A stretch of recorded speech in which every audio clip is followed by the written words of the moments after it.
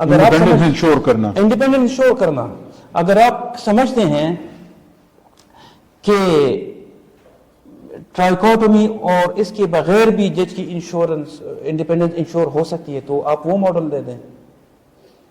یعنی مروجہ جو نظام ہے دنیا میں اس میں یہی سپریشن آف پاورز بہت حد تک انڈیپینڈنس کو انشور کرتی ہے. مثلا نیچے لیول پہ روز ہم دیکھتے ہیں کہ خراب سے خراب سیشن جج ڈی سی کے بنسبت زیادہ آزاد فیصلے کرتا ہے. یہ تو عملی تجربہ یہی کہتا ہے. عملی تجربہ یہی کہتا دو باتیں میں اس میں آپ کی اجازت سے اضافہ کرنا چاہوں گا. ایک تو یہ کہ جیسے ڈاکٹر صاحب نے بہت خوبصورتی سے واضح کیا کہ اصل مقصد تو جج کو انڈیپینڈنٹ رکھنا ہے, چاہے وہ اس ٹول کے ذریعے ہو یا اس ٹول کے ذریعے. اس کے لیے ابتدا میں خلفاء راشدین کے دور تک تو ہمیں جوڈیشری میں خلیفہ کی جانب سے انٹرونشن نظر نہیں آتی, بلکہ خلیفہ خود سرنڈر کرتا تھا قاضی کے فیصلے کے سامنے. اور اس کے بعد جب ملوکیت کا دور آیا اور نظام کرپٹ ہو گیا, مسائل پیدا ہوئے, تو لوگوں کا عدلیہ پر اعتبار بھی ختم ہو گیا. لوگ اب قاضیوں سے فیصلے کرانے کے بجائے فقہا کے پاس جو جج نہیں ہوتے تھے لیکن ان کا فیصلہ مانتے تھے, اور قاضیوں کے بجائے ادھر ہوتے ہوتے مجبور ہو کر انہوں نے جو نامی گرامی فقہا تھے ان کو ساتھ ملانے کی کوشش کی. کبھی امام مالک پہ پریشر ڈالا تو کبھی امام ابو حنیفہ کو تکلیفیں دی, اذیتیں دی. وہ ان کو لیجیٹیمائز نہیں کرنا چاہتے تھے, ان کے ساتھ نہیں شامل ہونا چاہتے تھے.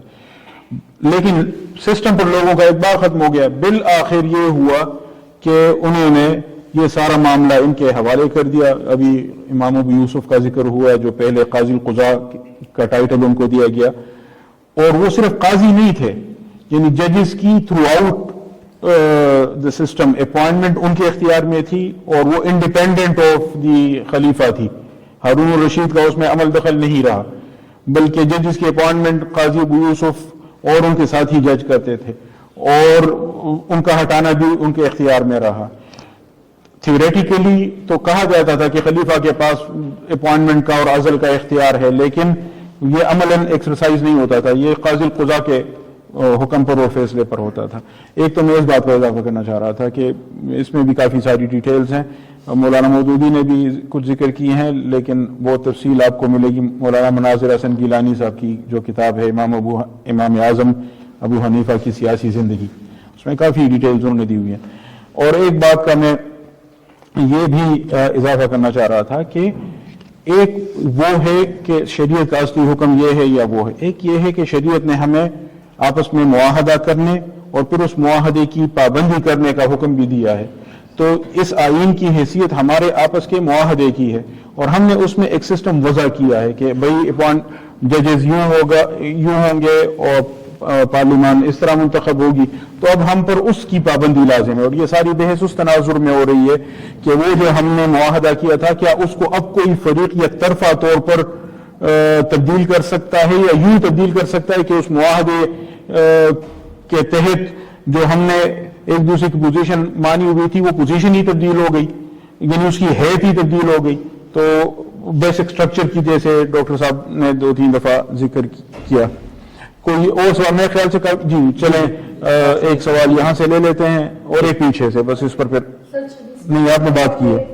سنائی دی کہ یہ میثاق جمہوریت کو نافذ کرنے کے لیے ہے, تو کیا آپ واضح کر سکتے ہیں اس میں کہ میثاق جمہوریت کے نفاذ اور 40ویں ترمیم کا آپس میں کیا تعلق ہے؟ یہ بظاہر ایک سیاسی سا ہے, یعنی 2-3 بڑی پارٹیاں بیٹھی تھی میرے خیال سے لندن میں, گڈ فیتھ میں بیٹھی تھی کہ ہم یہ چیزیں کریں گی. اس میں جو میڈیا سے اس کے ذریعے سنا ہے اس میں یہ تھا کہ کچھ وقت کے لیے آئینی عدالت بنائیں گے, کچھ وقت کے لیے, تاکہ پچھلے 9 سال میں جو ڈکٹیٹر نے چیزیں کی ہیں ان کو ہم صاف کر سکیں. باقی تو میثاق جمہوریت تو کوئی لیگل ڈاکومنٹ بھی نہیں ہے, اس طرح پولیٹیکل پارٹیز کا آپس میں ان کا اپنا ایک سمجھوتا تھا. اچھا, بلکہ اس میں خیر پھر وہ بھی بحث کہیں اور چلی جائے گی کہ وہ آئینی عدالت اور آئینی بینچ میں وہ کس طرح انہوں نے آخر میں جو نتیجہ نکالا وہ کیا بنا. جی پیچھے سے آپ کوئی سوال کر رہے تھے.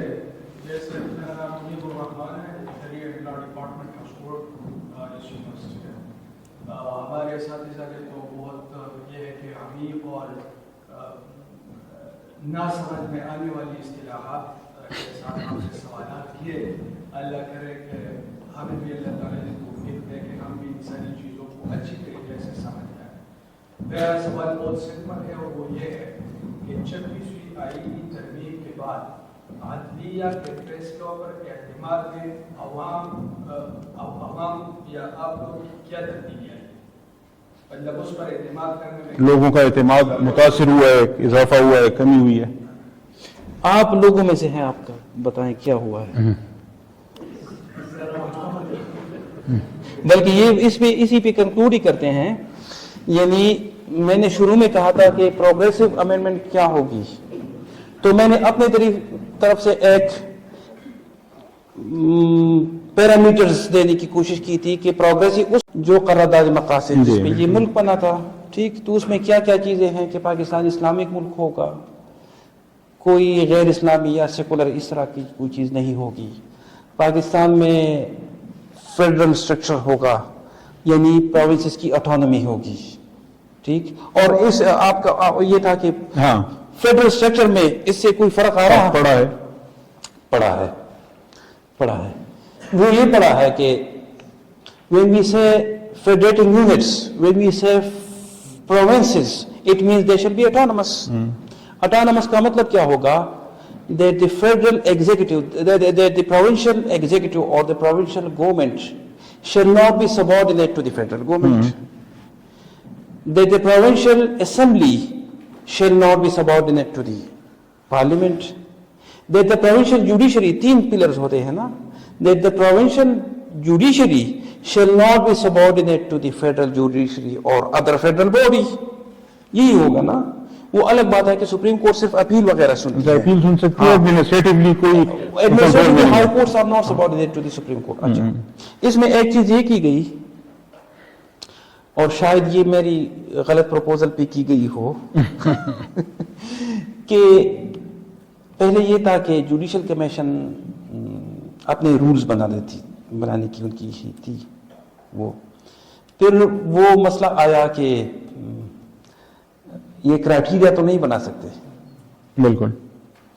تو اس میں یہ پھر ڈالا گیا کہ judicial commission criteria for the appointment of ججز بھی بنا سکتی ہے اور ان کی اینول ایویلویشن بھی کر سکتی ہے. Performance evaluation. ابھی اچھا آپ دیکھ لیں, ہائی کورٹ کے ججز کی performance evaluation by home.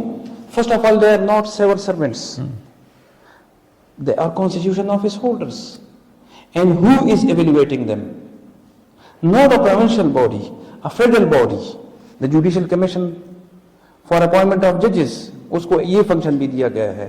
Judicial Commission high court کی ججز کو annually پرفارمنس کو دیکھے گی.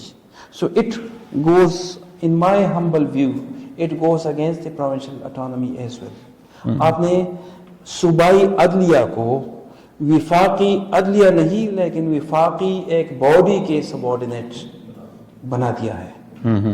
تو ابھی آپ بتائیں کہ کس حد تک یعنی پروگریسو وہ اب ترمیم ہوگی جو بیسک سٹرکچر کی تائید میں جائے, یعنی عدلیہ کی آزادی کو مزید بڑھائے, فیڈرل سٹرکچر کو مزید مضبوط کرے, پارلیمنٹری ڈیموکریسی کو مضبوط کرے, عدلیہ کی آزادی کو مضبوط کرے, انسانی حقوق کے تحفظ کے نظام کو تقویت دے, اور اسلامی نظام یا اسلامی جو ہے معاشرہ اس کو بنانے کی طرف جائے. تو 26ویں ترمیم اس طرف جا رہی ہے یا واپس جا رہی ہے, یہ آپ دیکھ لیں. سر بیسک سٹرکچر کا ایک ہے جس کی اتنی ضروری ہے کہ جرمن فلاسفر نے انڈیا میں آج بتایا تھا کہ یہ بیسک سٹرکچر ہوتا ہے کانسٹیٹیوشن کا. آپ ایک تو بغیر اجازت لیے سوال کر رہے ہیں. اچھا, دوسرا یہ کہ اس پر بات ہو چکی. ہاں جی جی جی, نہیں جواب مجھے چاہیے ابھی, سوال تو ختم ہو. اچھا جی جی بتائیں. سر دیکھیے, کانسٹیٹیوشن سے جتنے ادارے ہوں گے اپنے اختیارات ڈرائیو کریں گے. کانسٹیٹیوشنلزم کا تقاضا یہ ہے, کانسٹیٹیوشن جس کو جتنا اختیار دیتا ہے اتنا اختیار وہ ایکسرسائز کرے گا. کانسٹیٹیوشن آرٹیکل 239 خاص طور پر 239 کا جو کلاس 5-6 پڑھیں گے وہ تو بتاتا ہے کہ کانسٹیٹیوشنل امینڈمنٹ کو کسی بھی